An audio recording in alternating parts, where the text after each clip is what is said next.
आज मैं आपको क्वेश्चन 15 जो है ये एक्सप्लेन करके बताऊंगी। और ये जो क्वेश्चन 15 है आप देख सकते हैं, ये क्लास 10th की मैथमेटिक्स स्टैंडर्ड की ओसवाल सैम्पल पेपर की बुक है, ठीक है। और ये कोऑर्डिनेट ज्योमेट्री चैप्टर से लिया गया है, ठीक है। आप देख सकते हैं ये क्वेश्चन CBSE SQP 2020 को ये क्वेश्चन आ चुका है, इंपॉर्टेंट भी है। तो चलिए क्वेश्चन समझ लेते हैं। क्वेश्चन क्या बोल रहा है, the points which divides the line segment joining the points 8, -9 and 2, 3 in ratio 1:2 internally lies in the A first quadrant, B second quadrant, C third quadrant, D fourth quadrant। ये MCQs type question है। ये 4 option दिए हुए ABCD, इसी में से कोई एक करेक्ट आंसर है, हमें वो फाइंड करना है। तो क्वेश्चन समझ लेते हैं पहले। यहाँ पे कह रहा है द पॉइंट, यानी कि वो पॉइंट जिसने ये जो लाइन सेगमेंट है ना, जिसका कि 2 पॉइंट दिया हुआ है, इस लाइन को इस पॉइंट ने 1:2 रेशियो में इंटरनली डिवाइड किया है। तो जो पॉइंट ने इस लाइन सेगमेंट को डिवाइड किया है वो पॉइंट फर्स्ट क्वाड्रेंट में आएगा कि सेकंड में कि थर्ड में कि फोर्थ क्वाड्रेंट में आएगा। तो यहाँ पर सबसे पहले हम ये क्वाड्रेंट समझ लेते हैं ना। तो क्वाड्रेंट मैं आपको समझा देती हूँ, ठीक है। ये रहा, ठीक है। ये हमारा रहता है एक्स एक्सिस और ऊपर वाला रहता है वाई एक्सिस, ठीक है। अब ये 0 ओरिजिन रहता है, ठीक है। हम ये जानते हैं कि ये वाला जो पॉइंट रहता है इधर साइड पॉजिटिव रहता है, ठीक है, एक्स एक्सिस पर, और इधर साइड लेफ्ट साइड में निगेटिव रहता है। और वाई एक्सिस में ऊपर साइड क्या रहता है, पॉजिटिव रहता है, और नीचे क्या रहता है, निगेटिव रहता है। तो ये होता है हमारा फर्स्ट क्वाड्रेंट, ये होता है सेकंड, और ये रहता है थर्ड, और ये रहता है फोर्थ क्वाड्रेंट, ठीक है ना। तो ये first quadrant, second quadrant, third quadrant, fourth quadrant. तो इसी 4 क्वाड्रेंट में ही कोई कौन सा क्वाड्रेंट में वो पॉइंट लाई कर रहा है, मैं वो पॉइंट जो बताना, जो पॉइंट इस क्वेश्चन में बोला जा रहा है ना, उसको मैं अभी डायग्राम से बताऊंगी। तो ये पहले मैं क्वाड्रेंट आपको समझा रही हूँ। तो यहाँ पर देखिए, अगर पॉइंट यहाँ पर हमारा ये जो पॉइंट बता रहा है ना, द पॉइंट, यहाँ पर इस पॉइंट का मतलब है एक्स और वाई की वैल्यू। तो यहाँ पर एक्स और वाई की वैल्यू आएगी, जिसका वो इस फॉर्मेट में रहेगा एक्स वाई। तो यहाँ पर एक्स और वाई जो वैल्यू आएगी, अगर एक्स पॉजिटिव होगा या वाई या अगर एक्स पॉजिटिव हुआ या वाई दोनों पॉजिटिव है, तो पॉजिटिव है तो वो किस क्वाड्रेंट में रहेगा। तो आप देखिए यहाँ पर ये पॉजिटिव है वाई और ये इधर एक्स पॉजिटिव है। तो अगर एक्स और वाई दोनों पॉजिटिव है तब वो फर्स्ट क्वाड्रेंट में लाई करेगा, ठीक है ना, फर्स्ट क्वाड्रेंट में रहेगा। तो फर्स्ट क्वाड्रेंट में एक्स और वाई की वैल्यू क्या रहती है, पॉजिटिव पॉजिटिव। अगर वो सेकंड क्वाड्रेंट में है तब यहाँ पे देखिए सेकंड क्वाड्रेंट में ये एक्स जो है निगेटिव है।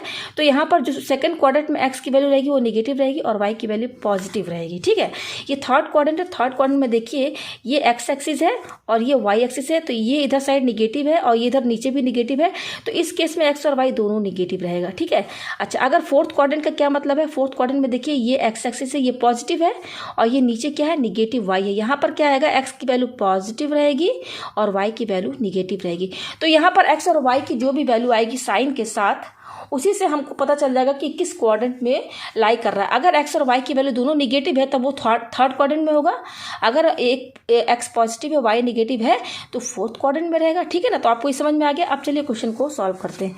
तो यहाँ पर देखिए, यहाँ पर क्या बोल रहा है कि पॉइंट को रेशियो में डिवाइड किया गया है। तो देखिए कोऑर्डिनेट ज्योमेट्री में 2 ही फॉर्मूले यूज हुए हैं, एक डिस्टेंट फार्मूला और दूसरा है सेक्शन फार्मूला। तो सेक्शन फार्मूले में ही आप पढ़े होंगे कि इसी में सेक्शन फार्मूले में क्या होता है कि कोई लाइन रहता है और उस लाइन के अंदर ही इंटरनली, का मतलब क्या, उसी लाइन के अंदर में कोई पॉइंट है जो कि उस लाइन को m/n रेशियो में डिवाइड करता है। तो यहाँ पर देखिए रेशियो आ रहा है, तो यहाँ समझ जाइएगा सीधे कि यहाँ सेक्शन फार्मूला यूज होगा।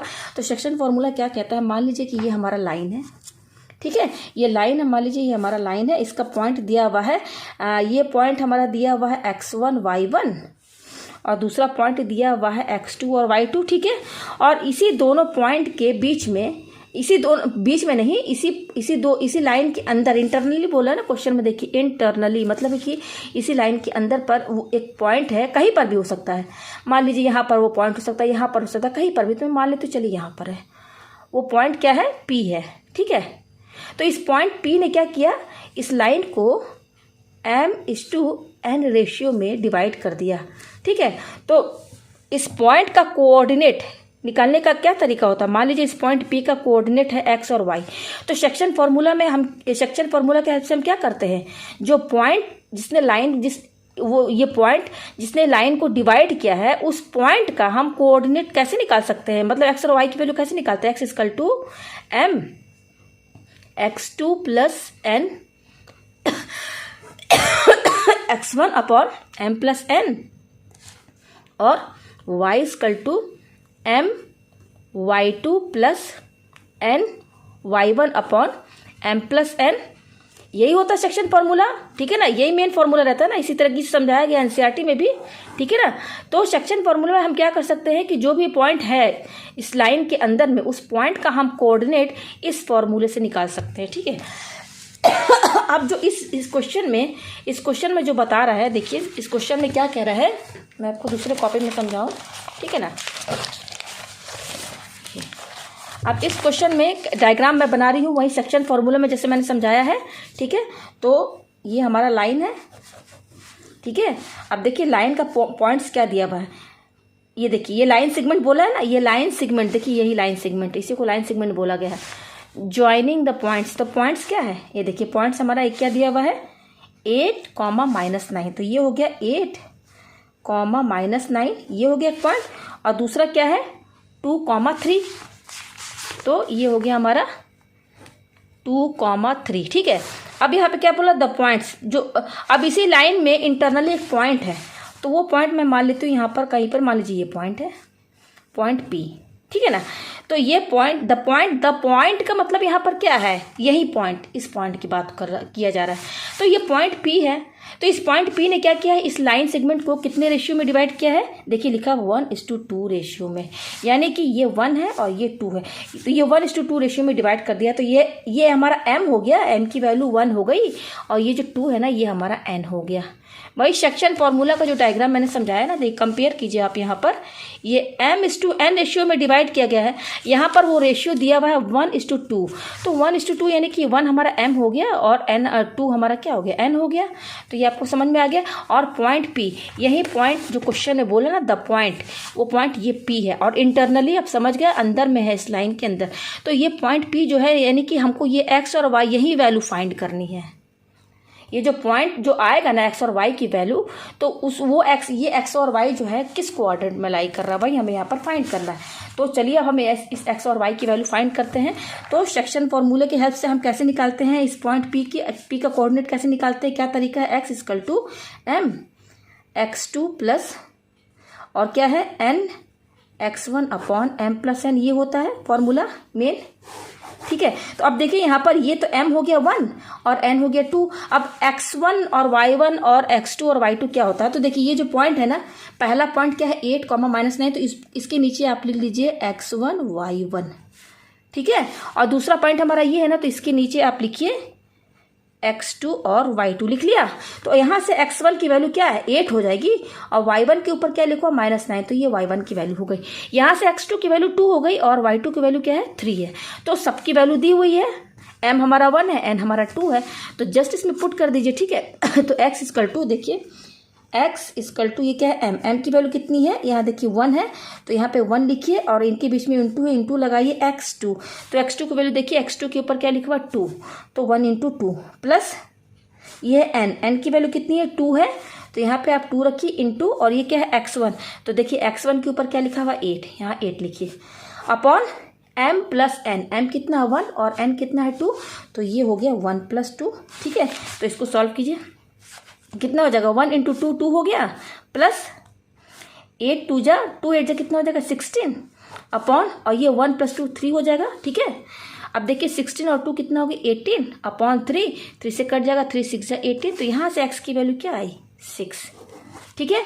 अब उसी तरह से हम y की वैल्यू भी फाइंड कर लेते हैं। तो y निकालने का क्या तरीका है, m y2 plus n y1 upon m plus n, सारी वैल्यूज दी हुई है। तो चलिए y की वैल्यू फाइंड करते हैं। तो y = m की वैल्यू कितनी है, देखिए 1 है, तो यहाँ पे 1 रखिए, इंटू ये क्या है y2, तो देखिए y2 क्या है, देखिए ये y2 के ऊपर क्या लिखा हुआ 3, तो यहाँ 3 लिखिए, फिर क्या है प्लस लगाइए, ये क्या है n की वैल्यू कितनी है, देखिए 2 है, तो यहाँ पे 2 रखिए इंटू, और ये क्या है y1, तो देखिए y1, ये y1 के ऊपर देखिए -9 लिखा हुआ है, तो -9 यहाँ पे लिखेंगे ना, तो निगेटिव में है ना, इसलिए ब्रैकेट के अंदर लिखेंगे, हो गया, upon m plus n, m कितना है 1 और n कितना है 2, तो ये हो जाएगा 1 + 2, इसको सॉल्व कीजिए, तो ये कितना है 1 × 3 3 हो जाएगा, प्लस 2 9 जा 18, तो विथ माइनस साइन, ठीक है ना, तो ये हो गया -18, ठीक है, निगेटिव साइन लगाएंगे, 2 9 जा 18 और ये माइनस साइन यहाँ लगा दिया अपॉन, और 1 + 2 क्या हो जाएगा 3, तो y = 3